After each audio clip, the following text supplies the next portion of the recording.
बिस्मिल्लाहिर्रहमानिर्रहीम, अस्सलाम वालेकुम नाज़रीन। आज मैं शहर रोगान आया हूँ और शहर रोगान जो बेला में केव्स के नाम से मशहूर है, बेला के गारों के हवाले से इस जगह को माई गुंदरानी भी कहते हैं, माई मुंदरानी भी कहते हैं, मुख्तलिफ़ नामों के हवाले से। आप ये समझे कि मैं यहाँ 26-27 साल पहले आया था। जब मैं पीटीवी में था तो एक डॉक्यूमेंट्री बनाई थी उस ज़माने में। और अब जब मैं दोबारा आया हूँ तो मैंने कहा वो यादें ताज़ा करूँ। और अब तो मुख्तलिफ़ लोग, मुख्तलिफ़ चैनल्स, मुख्तलिफ़ सोशल मीडिया में लोगों ने इस पे मुख्तलिफ़ प्रोग्राम बनाए हैं और बना रहे हैं। और ये कहते हैं कि उस ज़माने में कई सदियाँ पहले यहाँ पे तकरीबन 1500 के करीब गार थे और यहाँ पे लोग रहते थे। 2 मंजिला, 6 मंजिला वहाँ रास्ते हुआ करते थे। अभी आप देखें कि इस वक्त रास्ते नहीं है, लेकिन चूँकि मौसमी असरात और बारिशों की वजह से ये ढह गए हैं और गिर गए हैं, जिसकी वजह से और बाज़ गारों के सामने ये झाड़ियाँ भी उग गई हैं और वो रास्ते बंद हो गए हैं।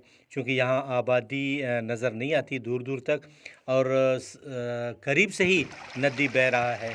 और यहाँ पे अभी लोग, मकामी लोग भी आते हैं, चरवाहे यहाँ पे अपने भेड़ बकरियाँ चरा रहे हैं और चराते हैं। लोग दूर दूर से आते हैं और ये तो ऐसी जगह है कि आसार कदीमा के माहिरीन यहाँ आते रहे हैं। उनके मुख्तलिफ़ नज़रियात हैं कि बाज़ कहते हैं कि ये सदियों साल पहले लोग यहाँ आबाद थे और लेकिन इन गारों के अलावा बाकी कोई आसार यहाँ पे नहीं मिलते।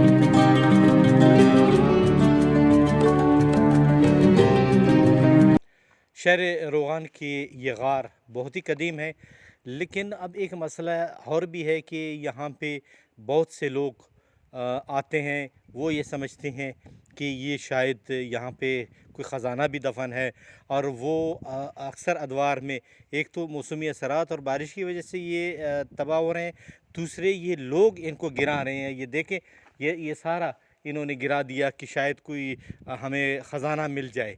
तो इस तरह के लोगों को भी यहाँ रोका जाए और बाकायदा हुकूमत की जानिब से यहाँ पे सिक्योरिटी मुहैया की जाए ताकि हमारा ये कौमी वर्सा ज़ाया होने से बचे।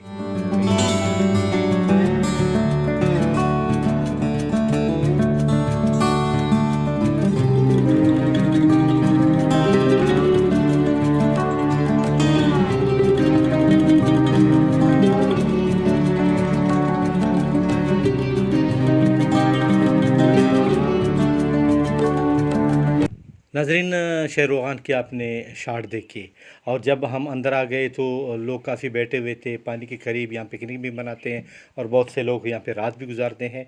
और फिर यहाँ पे पहाड़ी के ऊपर एक दरगाह है माई सुमरी का। और ये इस हवाले से हम पूछते हैं यहाँ के मकामी लोगों से कि ये किसका मज़ार है। अस्सलाम वालेकुम। वालेकुम सलाम। आपका नाम तारुफ थोड़ा सा। हुजूर बकश। हजूर बख्श, यहाँ पे हम देख रहे हैं कि ये मज़ार है, ये किसका मज़ार है? इसका नाम है सर बीबी सुमरी। जी जी हाँ, ये आपस में 7 बहनें हैं। अच्छा जी हाँ, इधर शेर रोगान है ना, यहाँ पे फिर पहले जिन्नात का घर था। अच्छा। फिर इधर आया, सबको जिन्नात को सबको भगाया और बीबी सुमरी ने अपना इधर जगह किया है, ये जिंदा ज़मीन में गया है। अच्छा, जिंदा जी हाँ, जी हाँ। ये बाकी बहनें कहाँ हैं उनके? बाकी बड़ा बाग में है। बड़ा बाग किधर है? लसबेला। अच्छा, लसबेला के उस साइड, हाँ, जाम का बड़ा बाग है, हाँ। वहाँ पे है। जी हाँ। अच्छा, वो वहाँ पे है। जी हाँ। अच्छा, ये इसको माई गुंदरानी या माई मुंदरानी भी कहते हैं क्या? इसको कहते हैं माई गुंदरानी भी कहते हैं, माई पीर भी कहते हैं, बीबी सुमरी भी कहते हैं। अच्छा, वो बीबी यही है? جس کے نام پہ یہ علاقہ جی ہاں جی ہاں، یہ اس کا مشہور نام ہے مائی پیر۔ مائی پیر۔ جی ہاں، اس کا اور اصل نام ہے بی بی سومری عرف بی بی بروچانی۔ بروچانی سے اسی لیے کہتے ہیں کیونکہ یہ پہاڑ میں رہتا ہے، اچھا پہاڑ میں پہاڑ بر جنگل میں۔ جی ہاں، لاسی میں بر کہتے ہیں جنگل کو، پہاڑ کو کہتے ہیں۔ جی اچھا ہاں اچھا اچھا اچھا جی ہاں۔ اچھا، اس کو شہر روغان کیوں کہتے ہیں؟ شیر روغان کا مطلب ادھر ایک شیر تھا۔ جی جی ہاں، شیر روغان مطلب روغان کا نام رکھا گیا ہے، شیر تھا۔ پہلے جی ہاں، کتنے غار تھے، ابھی کم ہو گئے کیا؟ پہلے ادھر تھے 1500۔ اچھا جی ہاں، ابھی کم سے کم 500 بچے ہیں۔